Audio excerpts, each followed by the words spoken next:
Oi, turma. Do livro Francisco de Assis, João Nunes Maia e o Espírito Miramês, no capítulo 25, Pai Francisco no Monte Alverne, na quinta parte, Frei Leão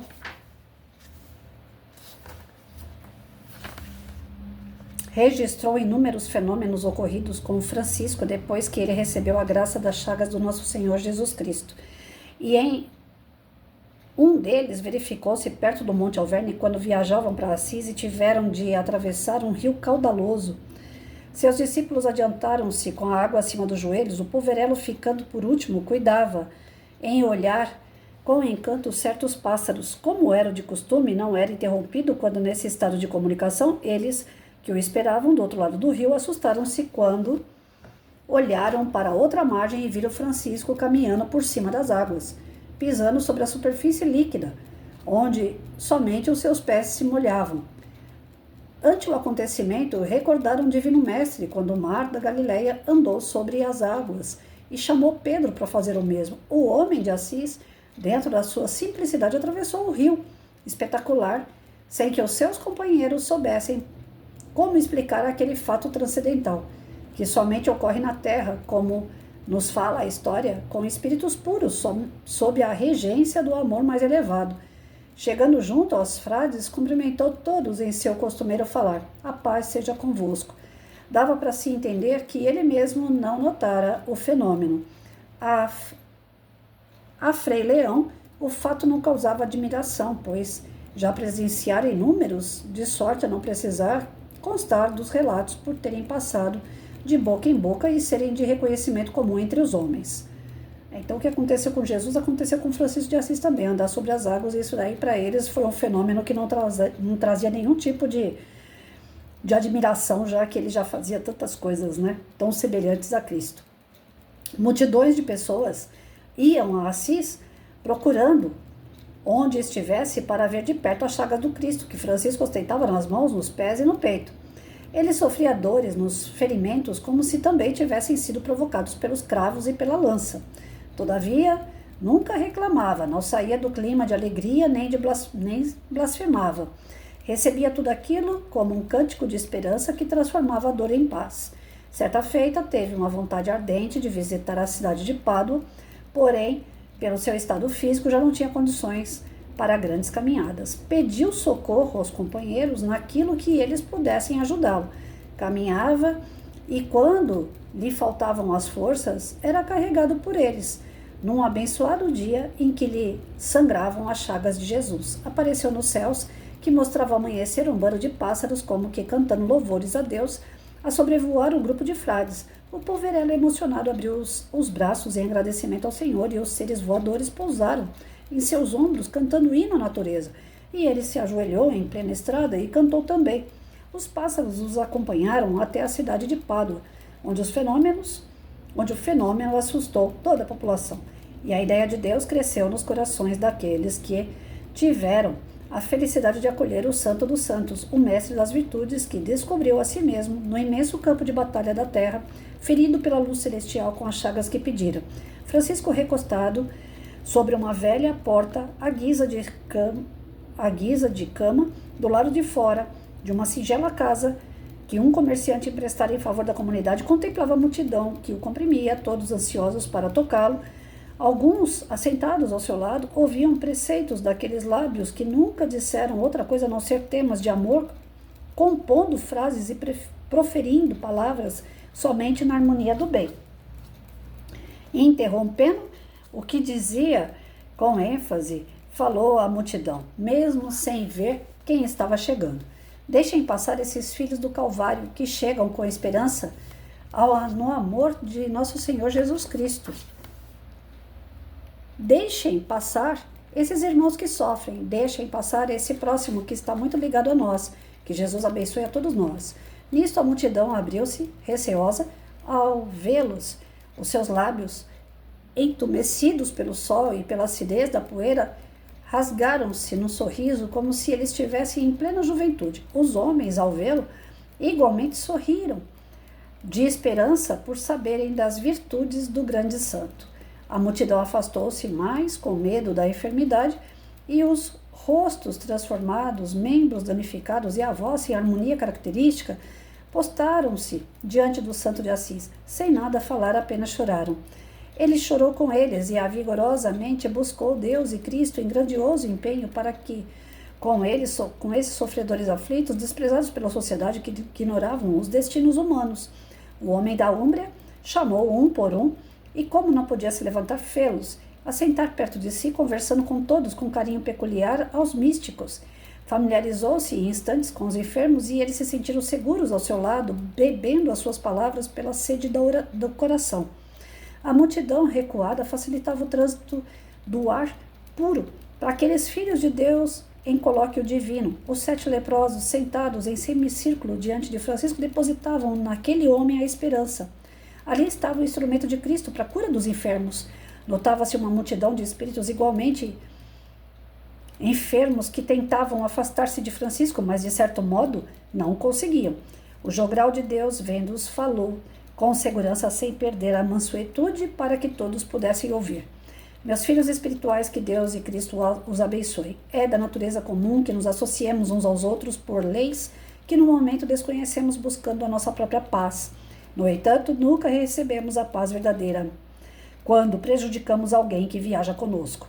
É de ordem humana que revivemos aos assaltos dos nossos sentimentos quando agredidos por irmãos que ignoram os direitos dos outros, porém é da lei divina que devemos perdoar para que esse perdão alcance o nosso coração, na sequência do nosso amor.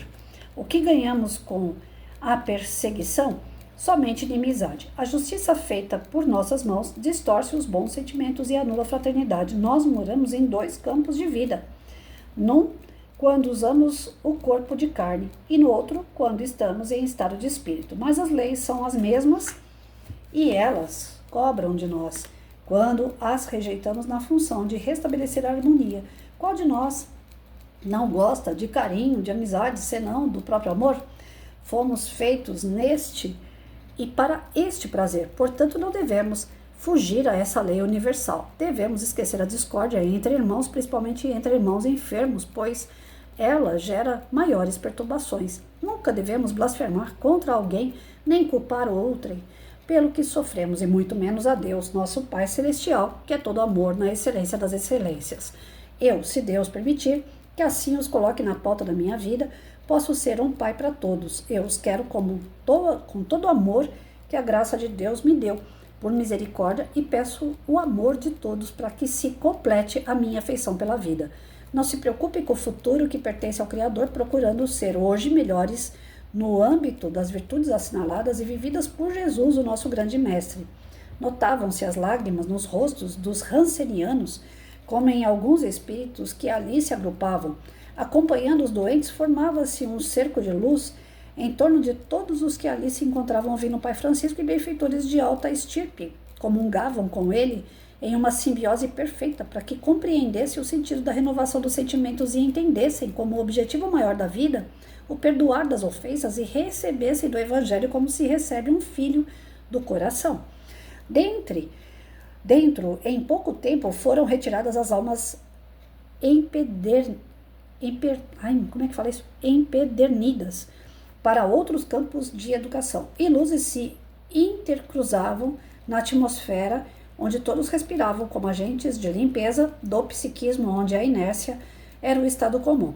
Francisco pediu que todos entrelaçassem as mãos num gesto de fraternidade e, ajuntando-se a eles, sentiu-se banhado por uma claridade diferente. Seu coração era qual um posto de energia acumulada pelo Divino Mestre, sentindo que de seus dedos corria uma força em alta tensão para as pontas dos mesmos, como aberturas que transmitiam vida e saúde para aqueles homens sofredores que estavam recebendo as bem-aventuranças dentro das leis do princípio único do grande foco, revelador da vida. Sentiu no peito um clima de felicidade perfeita e uma voz a se expressar dentro do seu crânio com uma força poderosa, a do Cristo, que somente ele poderia ter. Francisco, eis os filhos do Calvário,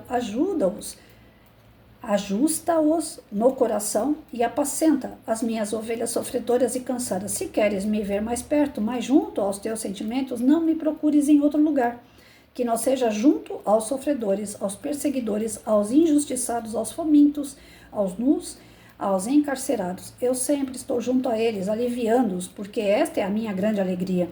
E Francisco, aos olhos espirituais, estava inundado de luzes, filtrando-as e derramando-as sobre os enfermos, de modo a visitar todos os mundos orgânicos, limpando as mazelas da carne, purificando igualmente os psiquismos doentes. Todos eles sentiram mãos invisíveis trabalhando em seus corpos enfermos que, como por encanto, se refizeram em um abrir e fechar de olhos. Foram purificados os doentes.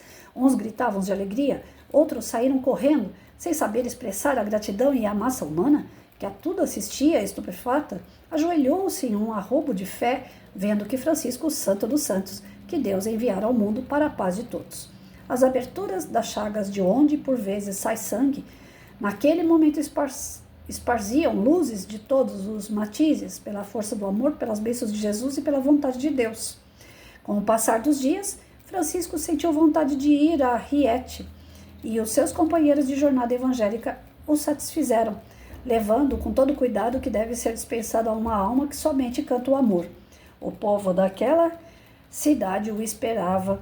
Com festas, as pessoas queriam vê-lo com as marcas do Cristo, pois era por onde andava o reflexo do Senhor. Francisco andava devagar e notava-se o seu cansaço. A vida lhe traçara um regime a cuja ordem não obedecera. Na ânsia de ajudar o próximo cada vez mais, bastava sentir que alguém sofria para fazer todo o esforço em seu favor, não medindo sacrifícios, em se falando da dor alheia. A família de Riete veio para as ruas, seguindo a glória de Deus naquele homem franzino, na expressão mais grande internamente, na grandiosidade de seu coração.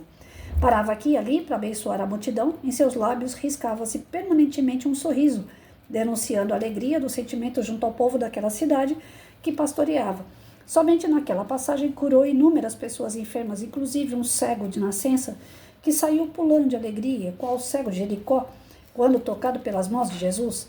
De Riete, Francisco seguiu para Cortona, onde sua saúde piorou. Já não podia mais andar e as pernas não obedeciam à sua vigorosa vontade. Hospedado em casa de um confrade, curou a sua filha paralítica. Na mesma residência, era visitado por 3 cães, que vinham todos os dias lamber as suas chagas, e ele sentia com isso grande alívio. Agradecendo a visita dos animais, os pássaros não o esqueciam, e nas árvores e nos telhados das casas próximas cantavam anunciando um novo dia, e por vezes entravam pela janela indo pousar em seu peito, alegrando com seus estridentes cantos. Então aqui 3 passagens, né? A passagem dele por cima das águas, ele chegando na cidade e sendo recebido por pessoas doentes. Dentro desse quadro com as pessoas, nessa cidade de Pádua, ele acabou curando várias pessoas, inclusive os leprosos, que fizeram parte de uma roda de conhecimento com ele. E dali ele seguiu para Riete, que também ele continuou causando aí espanto para alguns, e os tais milagres que nós sabemos que não existe, que é a espiritualidade trabalhando sempre no íntimo de cada um de nós, cada um recebendo de acordo com o seu merecimento e o seu momento de despertar, né? Tem pessoas que recebem a cura, outros a melhora e outros não recebem, e isso não é por conta do santo de Assis, mas sim porque a espiritualidade sabe o momento certo de agir. Não adianta nada curar uma pessoa que está enferma, né, que está impossibilitada numa cama, e de repente ela fica curada e sai dali matando todo mundo. Então não é assim que funciona. A espiritualidade sabe quem deve ou não ser curado. E Francisco de Assis, ele serviu como um instrumento da espiritualidade, para trazer paz, para trazer alegria, para trazer amor àqueles que estavam prontos para esse tipo de transformação. Os que não estavam prontos, causava espanto, causava dúvida, né? Mas ainda assim ficava ali aquele princípio de despertar. Francisco faz parte, então, de um quadro missionário pós-Jesus, onde ele traz algumas cenas retratando a passagem de Cristo, que é para que as pessoas pudessem rememorar, né, refrescar a sua memória em relação ao que o Cristo já tinha ensinado.